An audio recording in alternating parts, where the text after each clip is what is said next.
My brother lost his job along with all his savings several months ago, and soon after he asked me if it would be okay if he and his wife stayed with me until they could afford their own place again. I hesitated at first, considering I only have a one-bedroom apartment, but according to them they had no other options, so of course I invited them over and bought a blow-up mattress for the living room. For the first month things were manageable, although admittedly cramped. Then my brother told me that sleeping on the mattress was giving him back pains. So he asked if he could buy a small double bed for the living room. The living room is by far the biggest room I have, so I told him that would be fine as long as there was still room for my couch, TV, bookshelves. The living room is also connected to my kitchen in an open plan style. So I reminded my brother to leave walking space around the bed. It's now been 2 months and things have gotten a lot worse. When they first moved in, I would still use the living room every day to unwind on the couch after work. Now whenever I go in, there's a strange vibe like I'm intruding. My brother and his wife are often sitting in bed together when I go in. I always knock and stare at me pointedly until I leave. Sometimes when I sit down they will directly ask me for some alone time and say they would like the room to themselves. This came to a head yesterday when my sister-in-law messaged me with a timetable she'd made of when it would be a good time for me to use the living room.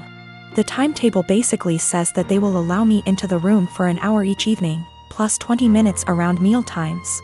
I basically shut her down instantly and told her there was no way I'd be following the timetable since in the end it's my apartment. She sent me back a huge message with a dozen paragraphs about how my constant presence was ruining her marriage with my brother and they feel like they have no privacy. I tried to talk this over with my brother that night, but when I got home neither my brother //SIL were talking to me. So he's clearly just as pissed.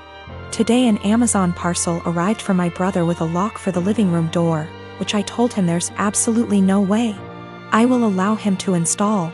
My brother says I'm creepy for wanting constant access to where they sleep and he's insisting on installing the lock anyway.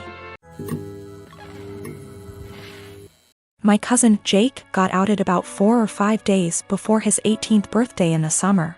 His parents, my aunt and uncle, made arrangements for him to be sent to one of those awful camps that claim they could cure him.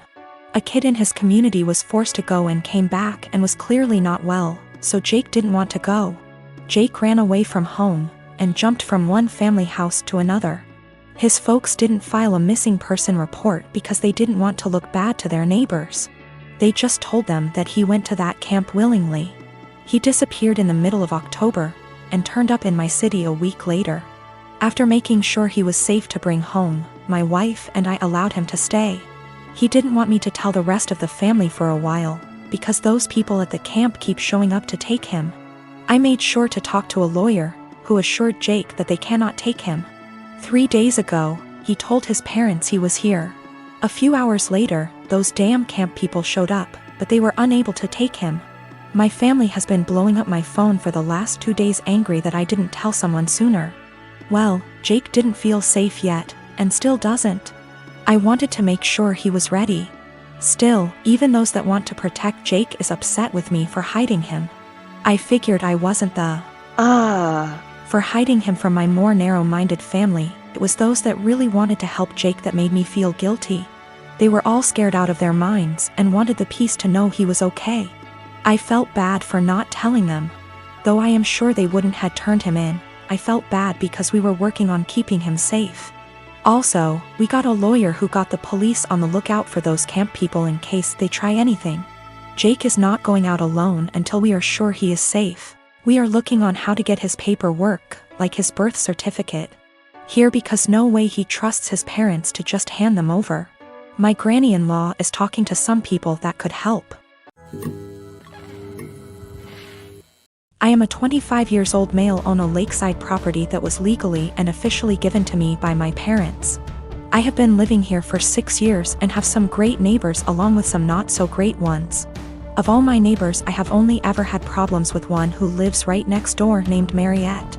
She first moved in early this summer as she had the former house on her property demolished and rebuilt.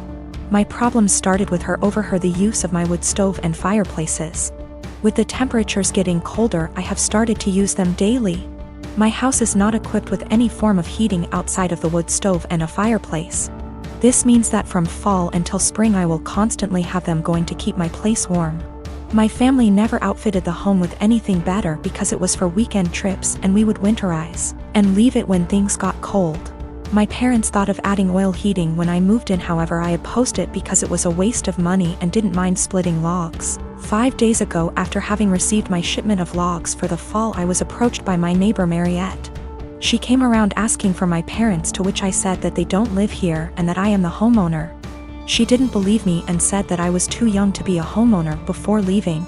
Later that day I heard a knock at my door and thought it was my girlfriend, so I gave my usual greeting of, "Hey, sweet cheeks," while opening the door. Unfortunately, it was not her and was Mariette again, so I apologized quickly and asked what she wanted. Once again she wanted to speak with my parents, to which in a more stern tone said that I was the homeowner. This time she finally got it and said that I am violating HOA policy by using wood-burning fireplaces indoors and outdoors. In response, I said that as new as the house looks I am not a member of the group and that the town permits fireplaces and burning yard waste. She then went on to ask why I even needed them because they do nothing but harm the environment. I went on to explain that while the house exterior looks new, the house actually has been around since 1930 and still uses a wood stove and fireplace heating. She didn't believe me yet again and said she would be back with an inspector. Yesterday once again she came with another person who introduced themselves as an HOA inspector. They tried to talk about my fireplaces, but I shut them down immediately and said that I am not a member of their group. The guy then tried to lie by saying that the HOA is in control of all the properties in the area. I immediately called him out on the lie and said that he is either lazy or a moron for not knowing that I am not with them. We went back and forth one more time before I told them I will not listen to them and to stuff it and leave. My wife and I, both mid-30s, have been happily married for 9 years. We don't have any kids and don't want kids. We had the what if talk before getting married. She told me she would want to have an abortion if she ever got pregnant. Yesterday my wife told me she's 9 weeks pregnant. She's on the pill, but accidents happen. She said she wants to carry to term and give the baby up for adoption. Naturally, I was surprised by the news and her change of mind. I asked her if she considered getting an abortion. She said she had, but she doesn't want to because she feels a bond to the fetus. She told me she has been researching adoption and learned that the local adoption agencies only accept birth mothers who are okay with having an open adoption. I told her I wasn't really comfortable with this and asked her if she would have an abortion. She started crying and spent the night at her sister's place. She won't answer my phone calls. I'm uncomfortable with this for a few reasons. I was adopted at birth and my adoptive parents weren't the best. I know this isn't the case for everyone who was adopted, but I can't help but have a negative view about it. A few years ago I tried to find my biological parents to learn my medical history, but I couldn't. I was sore about it for a little while, but it doesn't bother me anymore. My wife is aware of these points. I just don't want to pass on my genes because they're essentially a mystery to me. I also don't like kids. My wife said she actually would prefer to keep the baby, but she knows I wouldn't want to. So she said having an open adoption sounded like a reasonable compromise. I understand why she thinks that, but I still don't want to have any biological children, regardless of how much / little I would be involved in raising him or her. My wife takes birth control for reasons other than contraception. If she ever wanted to stop taking it, I would support her 100%. I realize that I'm an idiot for not getting a vasectomy a long time ago though. It honestly never occurred to me until now. I think because my wife has always been on birth control and said she would have an abortion, I see now that it was irresponsible of me to not get one regardless. I'm going to get snipped.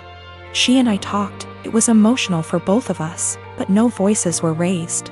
I apologized for putting her in this position by being an idiot and not getting a vasectomy earlier.